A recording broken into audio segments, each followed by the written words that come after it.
बिस्मिल्लाहिर्रहमानिर्रहीम अस्सलाम वालेकुम। 26 नवंबर के बाद से लेकर बल्कि उस दिन से लेकर अब तक हामिद मीर साहब पोल पर पोल खोल रहे हैं। खुद वहां पर गए थे, वीडियो भी बनाई, कौन वहां पर था, किस तरह से वहां पर गोलियां चलाई गई, क्या कुछ हुआ, सब हामिद मीर साहब ने बताया। और उसके बाद भी बहुत से प्रोग्राम्स में इन्होंने नून लीग को लाजवाब किया। अब एक दफा फिर ऐसी वीडियो चलाई है कि सब हिलकर रह गए हैं। इस पर हम बात करेंगे कि अज़मा बुखारी साहबा के हवाले से इन्होंने क्या कहा, और वैसे तो तहरीक इंसाफ के रहनुमा शेख वकास अकरम की भी इन्होंने वीडियो चलाई है, वो भी आपको दिखाएंगे। लेकिन आप देखिए कि अलकादिर ट्रस्ट का क्या हाल होता चला जा रहा है। उस केस के हवाले से अगर बात करें तो कि अब समझ नहीं आ रही बनाने वालों को कि करना क्या है इस केस का। 17 को भी फैसला सुनाना ही नहीं सुनाना।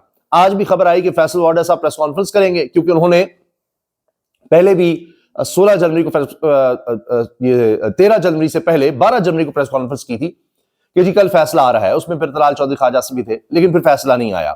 आज पता लगा फैसल वाडा साहब ने गालिबन 3 बजे प्रेस कॉन्फ्रेंस करनी थी, लेकिन फिर वो पता लगा कैंसिल हो गई। कभी कुछ होता है, कभी कुछ होता है।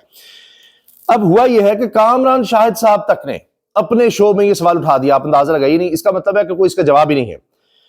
उन्होंने कमर ज़बान कायरा साहब से, जो पाकिस्तान पीपल्स पार्टी के सीनियर रहनुमा है, उनसे सवाल किया। कामरान शाहिद ने कहा, कायरा साहब आपने मलिक रियाज और एनसीए के दरमियान डील का लेटर पढ़ा है, जो सबसे बड़ा सबूत है कि वो डील थी क्या, कि जिसके जरिए 190 मिलियन पाउंड पाकिस्तान में आए।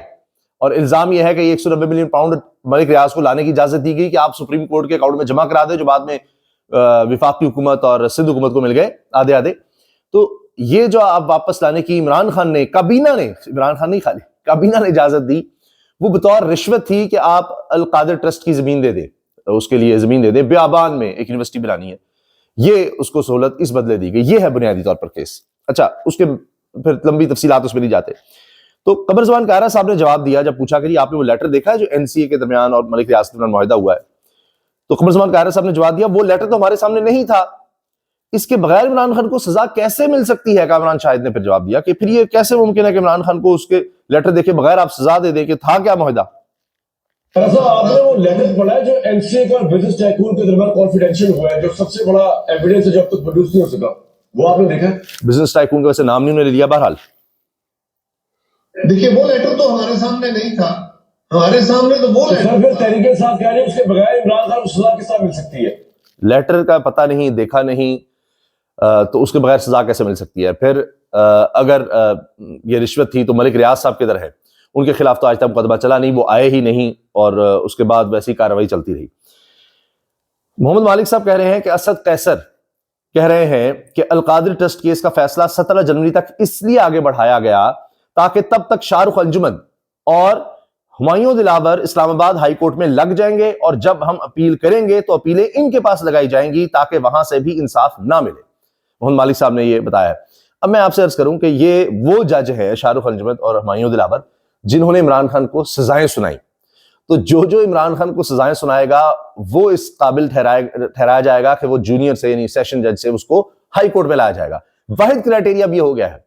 ये नहीं है कि उसका कितना अरसा है, वो लायक है नहीं है, फलां है, किस लॉबी का है, किसका नहीं, यानी नून लीग का है, पीपल्स पार्टी का है, छोड़ दें इस बात को। नहीं, सिर्फ एक क्राइटेरिया है, इमरान खान को सजा सुनाई होगी तो आपको आगे ले जाया जाएगा। ये नाम शामिल हैं उन लोगों में जिनको कहा गया है कि जी कि हाई कोर्ट इनको ले जाया जाना है, यानी जो एक नाम सामने आते हैं, फहरिस्त सामने आती है, उनमें ये शामिल है। तो अजीब बात है कि क्राइटेरिया है कि जिस जज ने इमरान खान को सजा सुनाई है वो कर ले। भाई, वो तो काजी फाइसा भी बड़े आगे आगे थे। क्या हो गया? निजाम चल गया? नहीं चल रहा निजाम। आज निजाम के ताकतवर तरीन लोग जो निजाम की नुमाइंदगी करते हैं, वो भी कह रहे हैं कि जी ये कहानी खत्म है। फैसल वाडा का मैं आपको सुना देता हूं कि जी सेनेटर एजाज चौधरी साहब के प्रोडक्शन ऑर्डर जारी हुए, नहीं आने दिया गया। इसमें एस्टैब्लिशमेंट का कोई लेना देना नहीं है, ये सिर्फ मरियम नवाज की वजह से है। मरियम नवाज ये करवा रही है, यानी वो जाती इंतकाम ले रही हैं, और वो नहीं आने दे रही क्योंकि जेल उनके अंडर है, ताकतवरों के नहीं, एस्टैब्लिशमेंट नहीं इसमें कुछ किरदार अदा कर रही, एस्टैब्लिशमेंट पीछे हो गई है। ये बात फैसल वाडा साहब ने कही है काशिबासी के शो में, और भी बातें हैं वो मैं आपको सुनवाता हूं। अब अगर इन जजों को लाया जाता है तो केस लगाने की जिम्मेदारी होगी chief justice Islamabad high court Aamir Farooq के पास। तो ये प्लान जरूर है, लेकिन मेरी राय में अब पानी बहुत बह चुका है पुलों के नीचे से। ये कर ले भी लें तो बात अब बननी नहीं है, क्योंकि अवाम में इतना ज्यादा रद्देमल आ चुका है कि अब ये सारा निजाम, अब जिस तरह चला रहे थे इदारों के जरिए, पुलिस, कहीं एंटी करप्शन, कहीं FIA, कहीं अदलिया, सबको इधर रोंद कर और सबको तबाह करके इदारों को, सबको तहरीक इंसाफ के पीछे लगाकर वो बात नहीं बन रही। और खास तौर पर आप देखिए कि ओवरसीज पाकिस्तानीज वो जिस तरह का रद्देमल दे रहे हैं, जितना वो पुश बैक कर रहे हैं इस निजाम के खिलाफ, जितनी नफरत का इजहार कर रहे हैं, उनके भी बहन भाई यहां पर रहते हैं। फर्क सिर्फ यह है कि यहां पर इजाजत नहीं है एहतजाज की, वो वहां पर जाकर बात कर सकते हैं अपने रिप्रेजेंटेटिव से, जिनको उन्होंने वोट दिया, उनसे कह सकते हैं, लेटर्स लिख सकते हैं और प्रेशर डाल सकते हैं। यहां तो आप करने पर भी उठा लिए जाएंगे, कोई आप गिरफ्तार करेंगे, तो यह फर्क रहा है। तो अगर आप ये कर भी लेंगे तो फायदा कुछ नहीं होना। सेनेटर एजाज चौधरी के प्रोडक्शन ऑर्डर पर अमल ना होने की वजह मरियम नवाज हैं। पुलिस मरियम नवाज के मातहत है, एस्टैब्लिशमेंट का कोई लेना देना नहीं। ये फैसल वाडा साहब ने बात कही है, सुनिएगा। तो फिर तो अंडरस्टूड है ना कि वो ऑर्डर सीएम पंजाब के जेल, आपको तो नहीं है, अगर वो पंजाब की जेल है, पंजाब की जेल तो पंजाब की जेल तो अंडरस्टूड है, तो सीएम पंजाब की ऑर्डर होंगे, तो उसके मातहत है पुलिस। सीएम पंजाब ने कहा है, मैंने नहीं कहा, कहा हो सकता है। सुप्रीम पुलिस जो है वो पार्लियामेंट से ज्यादा भारी हो गई है, तो आपने मुझे बताया, तो मेरे तो हमें शर्म से बिल्कुल मर जाना चाहिए। प्लस अगर सीएम भी निगेट कर रहा है पार्लियामेंट के ऑर्डर, यानी कि अगर सीएम निगेट कर रहा है, पार्लियामेंट ने कहा है कि सेनेटर एजाज चौधरी को पार्लियामेंट बुलाया जाए, तो ये पार्लियामेंट के लिए शर्म की बात है, डूब बनने का मकाम है कि जी एक जेलर हमारी बात नहीं मान रहा।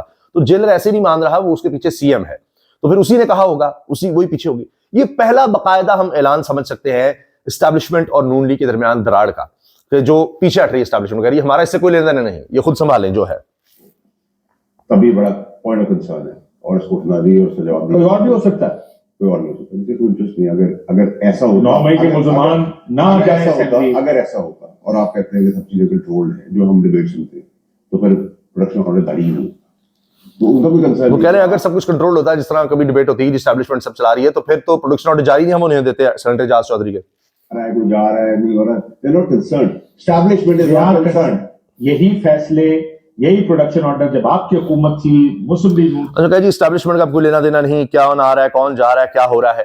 ये 26 नवंबर के हवाले से भी लगता है कि एस्टैब्लिशमेंट समझती है कि हुकूमत को ओन करना चाहिए, हुकूमत सब कुछ एस्टैब्लिशमेंट पर डालती है, और इस पर फैसल वाडा साहब ने इस तरह के बयान दिए थे कि भाई जो आपने किया उसको ओन तो करें 26 नवंबर को। शहबाज शरीफ कप्तान और आर्मी चीफ रोनाल्डो हैं, गोल आर्मी चीफ ही करते हैं, फैसल वाडा ने कहा। फिर मुखालिफ को जेल में रखने का काम कौन कर रहा है, काशिम बासी ने सवाल किया। फैसल वाडा ने जवाब दिया अदालत। तो इस पर कह के लग गए, जरा सुनिए, कहते हैं ये बड़े तेज हो गए आप। कप्तान शहबाज शरीफ है, लेकिन रोनाल्डो आर्मी चीफ 100%, 500%, गेम वो चला रहे, 10,000% गेम वही चलाते। भाई गेम के अंदर कुछ छलांग मारने का स्टाइल, बॉल फेंकने का, टैकल करने का, पीछे से मारने का, गोल करने का होता है, सवाल ये कह रहे हैं गोल वही करते हैं। गोल सर, इसमें तो क्या मुखालिफ को गोल आर्मी चीफ ही करते हैं जी। मुखालिफ को जेल में रखना है या रखा हुआ है और ये सारी सजाएं हो रही है, जैसे कि we take it in Pakistan, तो ये काम कौन कर रहा है? अदालत। हम क्लेवर ना। अब इसके बाद आप देखिए, अब कहते हैं I am clever now sir, मैं बड़ा तेज हो गया हूं। जो उन्होंने कहा ना ये किसको पकड़ना है, उठाना है, जेल में डालना है, ये कौन कर रहा है, तो कहते हैं अदालतें कर रही हैं। Very clever and smart. कह रहे मैं बड़ा क्लेवर और स्मार्ट हो गया हूं मैं नहीं हूं। कह रहे हैं मुझे इस तरह ट्रैप ना करें आप, कह रहे अदालतें खुद ही कर रही हैं। फैसल भी बहुत सर मैं भी करते हैं, फैसल साहब तेज हो गए इतने शो कर करके ना। वो कह रहे हैं फैसल साहब बड़े तेज हो गए इतने शो कर करके। आखिर में जनाब ये देखिए धमाका खेज वीडियो। अब हामिद मीर साहब ने खुद ट्वीट किया है, सियासी जमातें अपने तर्जुमान मुकर्रर करने से पहले इनके पुराने बयानात देख लिया करें, क्योंकि कई दफा इनके पुराने और नए बयानात जब एक दूसरे की तरदीद बन जाते हैं तो मुंह से निकलता है ऊ ऊ। तो ये देखिएगा हामिद मीर साहब ने अपने प्रोग्राम में क्या चला दिया। आप देखें कि पंजाब हुकूमत की एक तर्जुमान है, मुस्लिम लीग नून से उनका ताल्लुक है, वो पहले मुस्लिम लीग नून की क़यादत के बारे में क्या कहती रही है और आजकल क्या कहती है। जो जुबान कल तक, अब ये सुनिएगा क्या कहती थी मियां नवाज शरीफ के बारे में ज़ुबैर बुखारी साहिबा, और उन्होंने जुमला क्या कहा है हामिद मीर साहब ने, गौर से सुनने वाला है। उन्होंने कहा एक तर्जुमान है, नाम नहीं दिया, एक तर्जुमान है, वो क्या कहती थी नून लीग के बारे में, आज उनकी तर्जुमान बनी है।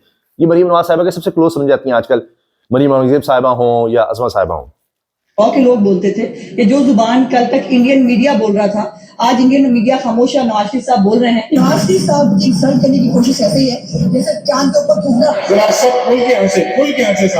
बड़े अफसोस की बात यह है कि PMLN जो है शायद तरीके इंसाफ से इतनी खौफजदा खत्म हो चुकी है कि अब उसको मरियम नवाज शरीफ की लॉन्चिंग सेरेमनी के लिए महकमा तरीन पंजाब के सहारों की जरूरत है। मरियम नवाज साहिबा की डिक्शनरी जो है उसमें एक ही लफ्ज है, वो है मेरिट।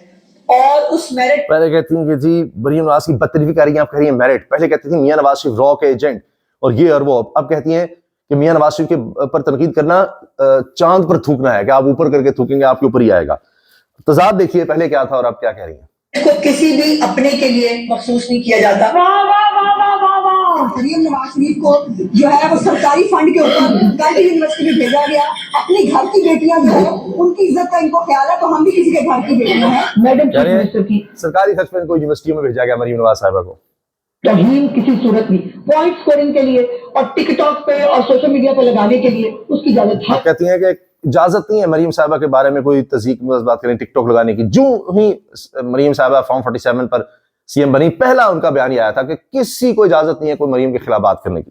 गिव नहीं देंगे, ये बिल्कुल रेड लाइन है हमारी। वो देखो जरा कैमरे का रुख उधर करो। और अब हम जरा कैमरे का रुख करते हैं तहरीक इंसाफ के तर्जुमान जनाब शेख वकास अकरम साहब की तरफ, जिस मुकदमे की आज हम अच्छा, अब इन्होंने शेख वकास अकरम साहब को भी चलाया कि वो अल-कादरी ट्रस्ट के हवाले से इस केस के बारे में पहले क्या कहते थे तहरीक इंसाफ को ज्वाइन करने से पहले, और तहरीक इंसाफ ज्वाइन करने के बाद अब क्या कह रहे हैं वो भी मैं आपको दिखाता हूँ। नहीं निकाला आपने ये पैसा, एक कारोबारी शख्सियत की जेब में से निकाला है। वो तस्वीर जो ब्रिटिश गवर्नमेंट ने किया है, ऐसा ही तस्वीर एक आपकी सुप्रीम कोर्ट के साथ भी यही मलिक रियाज साहब कर चुके हैं। ये मुजरिमाना खामोशी क्यों है? इस कौम को इतना बेवकूफ क्यों समझते हैं आप? यू थिंक के और किसी को याद नहीं रहेगा कि ये पैसा किसका था और कहां से पाकिस्तान में आया? ये इन्होंने बातें की और अब आज के बयान इनके देखिए। नबुशा बीबी के अकाउंट में आया, वो पैसा हुकूमत पाकिस्तान के पास आया, वो पैसा काबीना की मंजूरी के बाद जो है पाकिस्तान लाया गया। अल-कादरी ट्रस्ट केस में किसी ने कोई जाती फायदा नहीं उठाया है। 190 मिलियन पाउंड पाकिस्तान आया है, लोगों को तो खुश होना चाहिए। ये एक पॉलिटिकल विक्टिमाइजेशन का केस है। तो एंड पर ये इन्होंने चला दिया हामिद मीर साहब ने। तो मैंने आपको पूरा क्लिप उन्होंने दोनों शख्सियात का चलाया है, मैंने भी आपके सामने वो चला दिया है। उनके बयानात भी, अपनी राय का इज़हार कमेंट सेक्शन में जरूर कीजिएगा। अल्लाह हाफिज।